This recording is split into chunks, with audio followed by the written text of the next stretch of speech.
I'm Jake Skin, host of the Boxed In podcast, sponsored by Media Management. A link to their socials will be in the description.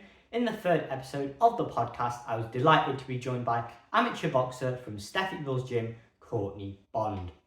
In the podcast, me and Courtney talk about her amateur fights, the journey that she's taken in the sport of boxing, and her inspiration and aims in the sport. If you enjoy the podcast, then please do feel free to like and subscribe. Any support is massively appreciated. Hope you enjoy.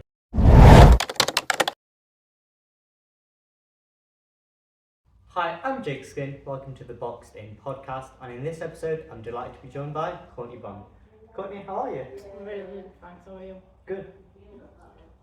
So, first of all, can you tell us how you got into the sport of boxing? I've always been a massive fan of boxing. I've watched it growing up. I had some family members who have been boxing and stuff like that. As a female boxer, it was something that was sort of never known of, especially when I was younger. So I had to beg and ask my mum to take me to a gym, but she never would. But I got into boxing probably about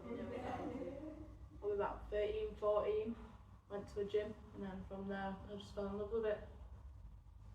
Did you sort of have an inspiration or anyone like growing up, sports related? I won't say this. No, I didn't really understand, or let's say have anyone particular. But I watched the Rocky films when I was a kid, and I was just, from watching that, I was just obsessed. I just wanted to box myself then. So, did any of your family or friends sort of box, or were you the first one?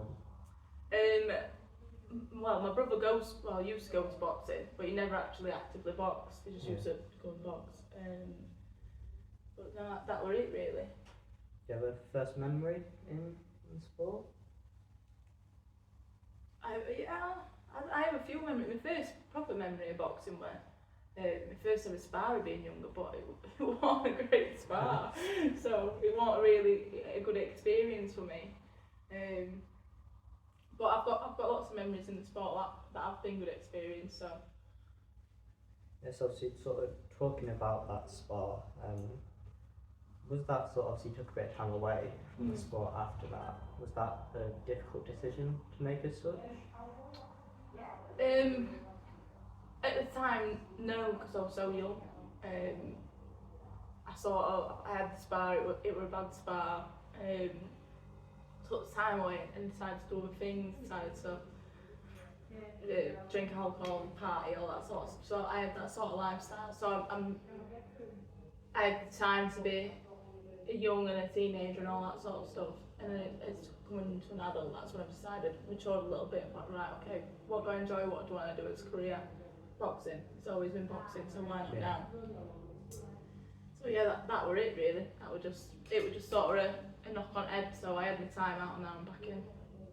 And so did that sort of mentally affect you, having that time out, would you say? I don't think the time out mentally affected me. The things what I did whilst I was on the time out, probably. But I can't have any regrets of it, because of if I had those regrets, I wouldn't have been the first time today. Was there a specific moment that made you realise you wanted to get back into the ring? Watching Terry. Watching Terry on a debut. I think it was about 2017. Because I was living away then. But yeah, watching T on a debut, and I was like, man, that's amazing. I just kept watching fights and supporting her that way. And I was just mesmerised by it. I was like, well, if Terry can do it, why can't I? So Terry's got lots of experience and is an absolutely amazing boxer, and her IQ is phenomenal. But yeah, I aspire to be like Terry. Now you're back involved with boxing, obviously we're here at Steffyville's gym, and you're around the likes of obviously Jason Cunningham and Terry Harper, who you just mentioned there. How big of an inspiration are they to you? Oh, massive. Like, obviously being around Andrew and Jason and Terry, even likes of like Rihanna, you know, she's been boxing for a few years. But again, it's like I'm in a dream sometimes. It's sort of interesting, because I'm like, this is my life. there's constant stories, and I'm a bit like a sponge. I just try and take it all in. But yeah, I'm very blessed to be in this gym. You made your boxing debut in September of 2023. What was that experience like? I didn't want to get out. I could have stayed in it forever. I was just the adrenaline, the feeling of it, the being around everyone I love and everyone coming to support me. It was amazing. Yeah, I just did not want to leave that ring. So the emotions must have been sort of really high there. Yeah.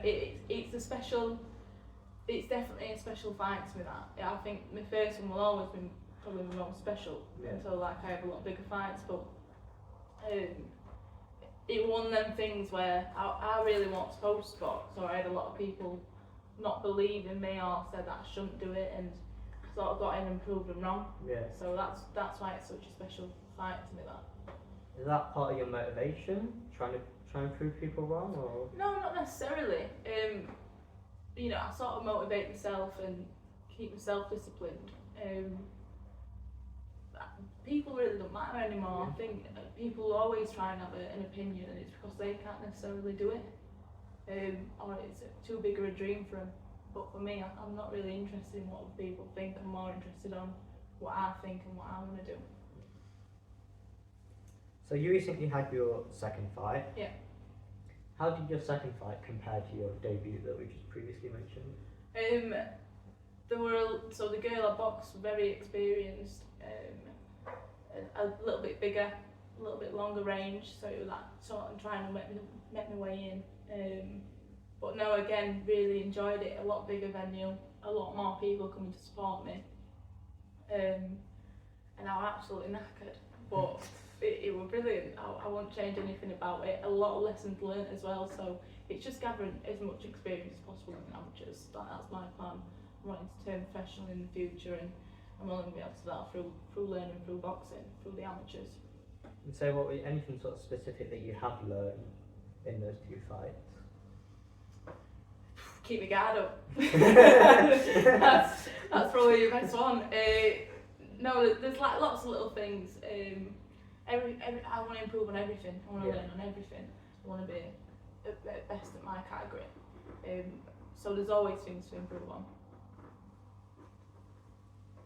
You also taught boxing in schools and at summer camps. Is this something that you're passionate about? Yeah, definitely. I think it starts young, boxing, and you don't have to be a fighter. You don't have to get into a ring and box. There's other reasons why boxing is a massive part in people's lives. Like it creates discipline, and it creates respect for other people. And I think, especially for schools, so what I tend to do in schools, I work with kids with either behavioural problems, or they'll have like learning difficulties, all that sort of thing.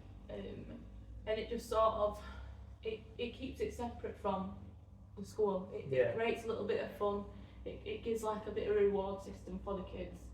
And yeah, it's just nice to see them and actually get to know the kids and the reason why they do the things they do, and then they get to process it as well. So there's more to boxing than just hitting a bag. Or it is a very community feel sport. And so you talked a bit about the community there. How important can boxing be to your local community? Oh, massively. You never really realise it until you're actually in a gym and you're around different people and from different walks of life and different backgrounds. And even like I've just said, then like going into schools, like I'm around kids who have had pretty grueling past and they're not even grown up yet. Do you know what I mean? So it's sort of like getting to see them and getting to have an impact on their life is massive, because that will shape their future, and that's the most important thing for me, or one of the most important things for me, is probably being a good role model. I want kids to have a good role model and choose the right decisions and make a life for themselves. What are your sort of future goals in the sport, and how far do you think that you can go? That's a good question, that. The future goals in sport, obviously, to win a belt. Do you know what I mean? As a professional, to win a belt, I can really visualise that. I can really see that for myself. I'm a very hard worker, I'm a very disciplined person. If I want something, I will go and get it, and I will go and take it every time. So yeah, as a professional to win a belt, that would be, that's a lifelong dream of mine. So to finish off the podcast, I like to ask the same few questions to every guest, starting with, if you could change one thing about boxing, what would it be? Probably judging. I'd have some sort of accountability for judges. You know, once we've made the decisions, it can be quite abrupt, can't it? What is one fight in boxing history you wish you could have been ringside to watch? I answered this. The Gatti Award. Yeah, the Gatti Award. That was phenomenal. Again, such a good fight. Who is one fighter from any era you wish you could have fought?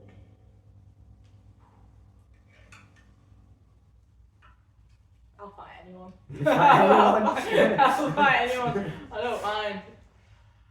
Yeah, I couldn't think of one. No. Just so many now that you'd just sort of be a privilege. Yeah, exactly. Yeah. It would be a privilege to share a ring with them, whether it would be sparring or whatever. Do you know what I mean? I'm not saying it in the sense I'd fight anyone and win, but Jesus, like, yeah, it'd be honoured to share a ring with anyone. The YouTube boxing scene has a tag team format. If you had to choose one boxer, past or present, to be your tag team partner, who would it be? Tag team? Oh, a bit like wrestling then, isn't it? Yeah, basically. I'll go with someone from the gym. I'll go with Terry. Terry? Terry would be a good tag team actually, yeah. And finally, what is one piece of advice you wish you could give to your younger self? Don't listen to anyone. Don't quit. Just keep moving forward. That would be the best piece of advice I give to myself and anyone. Yeah, you're probably your own worst enemy at times. I think that's all. A bit of a pat on the back, a bit of come on, keep going, and you'll be fine. Courtney, Yeah. thanks so much for your time. No worries. Thank you, Jay.